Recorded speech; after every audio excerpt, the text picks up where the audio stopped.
S. Welcome நண்பர்களே. நாம் இன்னைக்கு எங்கே போகிறோம் அப்படின்னா, ஏலகிரி. ஏன் ஏலகிரி போகிறோம் அப்படின்னு கேட்டால், ஸ்டார் கேசிங் அப்படிங்கிற ஒரு ஈவெண்ட் இருக்குது. இதை கண்டக்ட் பண்ணுறவர் மிஸ்டர் சுரேஷ். ஐ விஷன் இந்தியா அப்படிங்கிற பேரில் ஸ்டார் கேசிங் ஈவெண்ட்ஸ் எல்லாம் நடத்திட்டு இருக்காரு.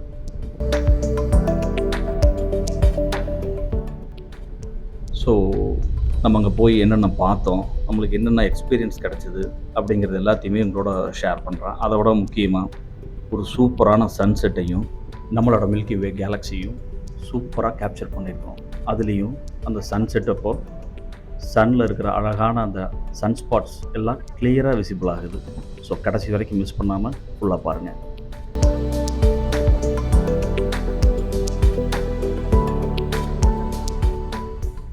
ஸோ ஸ்கை வாட்சிங்கில் பார்த்தீங்கன்னா அதில் இருக்கிற நல்ல விஷயங்கள்லாம் நம்ம பிளானட் பார்க்கலாம், அண்ட் ஸ்டார்ஸ், மூன், இப்படி நிறைய விஷயங்களை பார்க்கலாம்.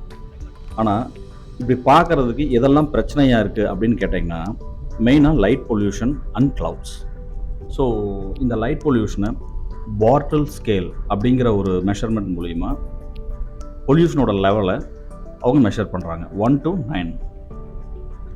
ஹெவியான லைட் பொல்யூஷன் பார்த்திங்கன்னா நம்பர் 9லேயும், லோயஸ்ட் லைட் பொல்யூஷனை நம்பர் 1லேயும் சொல்கிறாங்க.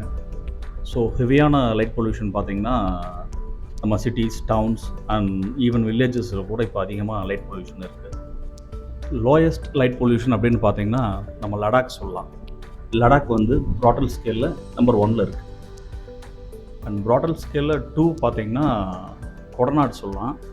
அண்ட் இதில் ஏலகிரி வந்து நம்பர் 3ல் இருக்குது.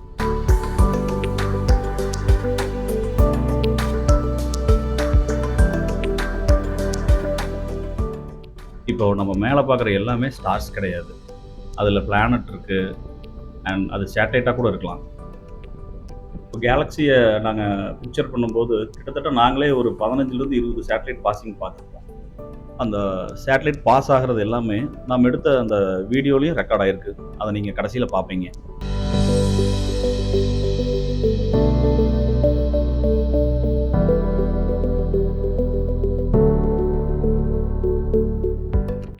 அடிக்கிற வெயிலுக்கு ஆளுக்கு ஒரு ஜூஸ் குடிச்சிட்டு திருப்பியும் எங்கள் பயணத்தை ஏலகிரியை நோக்கி தொடர்ந்தோம். ஸ்டார் கேசிங்கில் பார்த்தீங்கன்னா கான்ஸ்டிலேஷன் அப்படிங்கிற டேர்மை பற்றி நம்ம தெரிஞ்சுக்கணும். கான்ஸ்டிலேஷன் அப்படின்னா என்ன கேட்டிங்கன்னா, தனக்கென ஒரு உருவங்களை கொண்ட நட்சத்திர தொகுப்பு அப்படின்னு சொல்லலாம். சரி, ஒரு குரூப் ஆஃப் நட்சத்திரத்துக்கு எப்படி ஒரு உருவம் வருது அப்படின்னு கேட்டிங்கன்னா, அங்கே இருக்கிற நட்சத்திரங்களை எல்லாம் ஒரு சின்ன சின்ன கோடாக போட்டு இணைச்சி பார்த்தோம்னா ஒரு உருவம் வரும். அதுதான் கான்ஸ்டிலேஷன். அப்படி கிடைச்ச உருவங்கள் தான் நம்மளோட 12 ராசியில் இருக்கிற அந்த உருவங்கள். மீனம்னா ஒரு மீன் மாதிரி, விருச்சிகம்னா தேல் மாதிரி, அப்படிங்கிறது எல்லாமே அந்த ஸ்டார்ஸை இணைச்சி பார்த்தா அந்த உருவம் வர்றது தான்.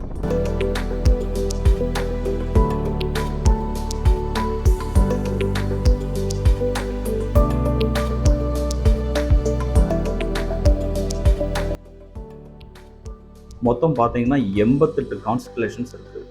இதில் 12 மட்டும் நம்ம ஆஸ்ட்ராலஜிக்கு பயன்படுத்துகிறோம். சரி, இப்போ பூமியில் ஒரு குழந்தை பிறக்குது அப்படின்னா எதை வச்சு இந்த குழந்தைக்கு இந்த ராசி அப்படின்னு கணிக்கிறாங்க அப்படின்னு ஒரு கேள்வி இருக்கு இல்லையா? அதுக்கு உண்டான பதில், ஒரு மாதத்தில் பார்த்தீங்கன்னா இந்த 12 ராசிக்கு உண்டான கான்ஸ்டலேஷனும் பல முறை வந்துட்டு போகும். இப்போ உதாரணத்துக்கு ஒரு குழந்தை பிறக்கும்போது மேலே ஏதோ ஒரு கான்ஸ்டலேஷன் இருக்கும். அந்த கான்ஸ்டலேஷன் பக்கத்துலேயோ இந்த கான்ஸ்டலேஷன் மேலேயோ நம்ம நிலவு இருந்ததுன்னா அந்த குழந்தைக்கு அந்த ராசி. அவ்வளோ.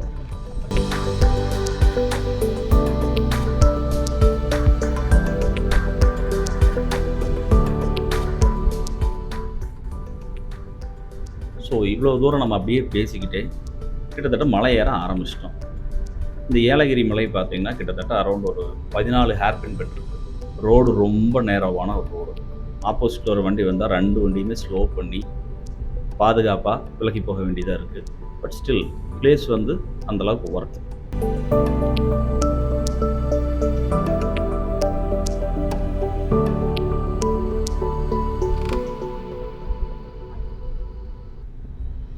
ஸோ அந்த காலத்தில் இருந்து நம்ம முன்னோர்கள்லாம் என்ன செஞ்சுருக்காங்க, அனுபவ ரீதியாக பார்த்து பார்த்து இது எல்லாமே ஒரு குறிப்பாக எடுத்து வச்சுட்டு நம்மளுக்கு ஒரு பெரிய உதவி செஞ்சுட்டு போயிருக்காங்க. இன்னைக்கு நாம் அதை பயன்படுத்தி ஜஸ்ட் லைக் தட் ஒரு ஃபார்முலா மாதிரியே இந்த தேதி, இந்த நாள், இந்த டைமில் பிறந்தா இதுதான் ராசி அப்படிங்கிற அளவுக்கு அதை வந்து ரொம்ப சிம்பிளிஃபை பண்ணி வச்சுருக்கோம்.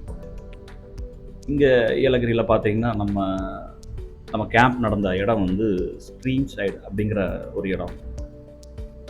ஒரு பெரிய ப்ராப்பர்ட்டி, நிறையா ஆக்டிவிட்டீஸ், நிறையா tent stay and private stay, இப்படி நல்லா ஓரளவுக்கு ஃபெசிலிட்டிஸ் எல்லாம் நல்லா கொடுத்துருந்தாங்க.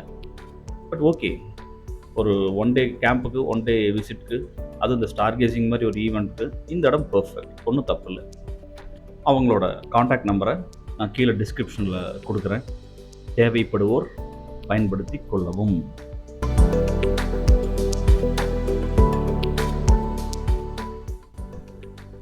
ஸோ இந்த ஈவெண்ட்டோட பலன் அப்படின்னு நான் எதை நினைக்கிறேன்னு கேட்டிங்கன்னா, அந்த ஸ்டார்லாம் வாட்ச் பண்ணுறதுக்கு செல்ஃபோனில் ஒரு ஆப் ஒன்று இன்ஸ்டால் பண்ணுறோம்.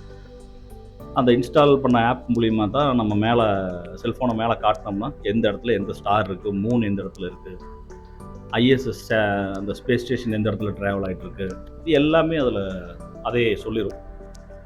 ஸோ எல்லா குழந்தைகள் போலவும் செல்ஃபோனில் கேம் விளையாண்டுட்டு இருந்த என்னோடய பையன் இப்போ இந்த செல்ஃபோனை எடுத்து போய் மாடியில் காட்டி, இது இந்த இடத்துல ட்ராவல் ஆகிட்டுருக்கு, இது இந்த இடத்துல ட்ராவல் ஆகிட்டுருக்கு, இது இந்த இடத்துல இருக்குது, மூணு இந்த இடத்துல ரைஸ் ஆகும், இப்படிங்கிறதெல்லாம் சொல்ல ஆரம்பிச்சிட்டான்.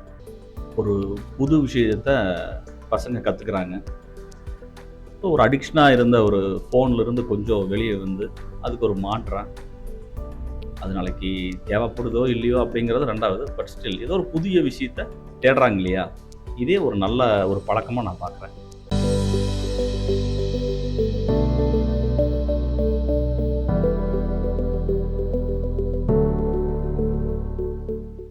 ஸோ இப்போ நம்ம ஸ்ட்ரீம் சைட் ப்ராப்பர்ட்டிக்கு வந்துட்டோம்.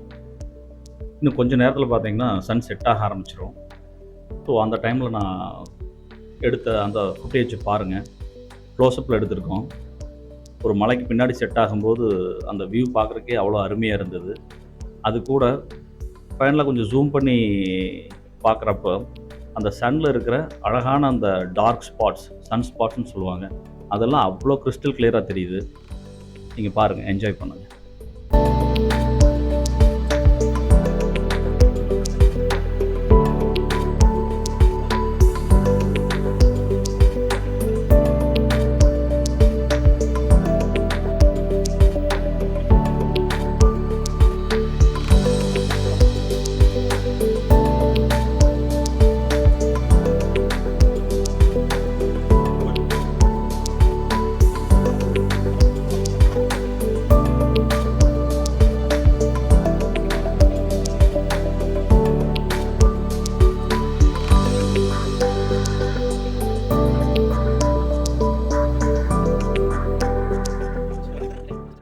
நைட்டு ஸ்டார் கேசிங்கெல்லாம் முடிச்சதுக்கப்புறம் நாங்கள் தூங்குறதுக்கு அரௌண்ட் மணி 5:30 ஆயிடுச்சு.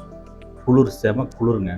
பகல் இருந்த கிளைமேட்டுக்கும் நைட் இருக்கிற கிளைமேட்டுக்கும் கொஞ்சம் கூட சம்மந்தமே இல்லை, அவ்வளோ குளிர்.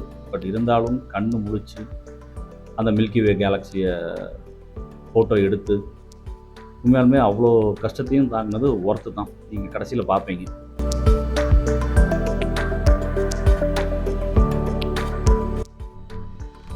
ஸோ இது வந்து ஒரு அழகான ஒரு சன்ரைஸ். இது அப்படியே டைம் லேப்ஸ் மோடில் அப்படியே போட்டேன். கொஞ்சம் நேரம் அப்படியே சன்ரைஸை கேப்சர் பண்ணிடுச்சு. நல்லா சன்ரைஸ் நாங்களும் என்ஜாய் பண்ணோம். இது முடிஞ்சதுக்கப்புறம் ஒரு சின்ன ஒரு ட்ரெக்கிங், அதே ஒரு மணி நேரம் எடுத்துக்கிட்டது. ட்ரெக்கிங் முடிஞ்சதுக்கப்புறம் நண்பர்களோட ஒரு உரையாடல், அங்கே பார்த்தவங்க, பழகினவங்க. அது முடிச்சதுக்கப்புறம் பிரேக்ஃபாஸ்ட் முடிச்சதுக்கப்புறம் எல்லாம் ஹாய் பாய் சொல்லிட்டு கிளம்பியாச்சு.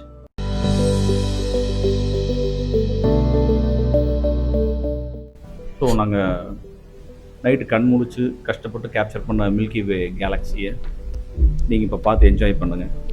ஸோ அந்த கேலக்ஸி கூடவே மேலே நிறைய சேட்டலைட்ஸ் பாஸ் ஆகிறதையும் நீங்கள் பார்க்கலாம். அண்ட் தேங்க்ஸ் ஃபார் வாட்சிங். Kindly subscribe. நான் செந்தில்குமார்.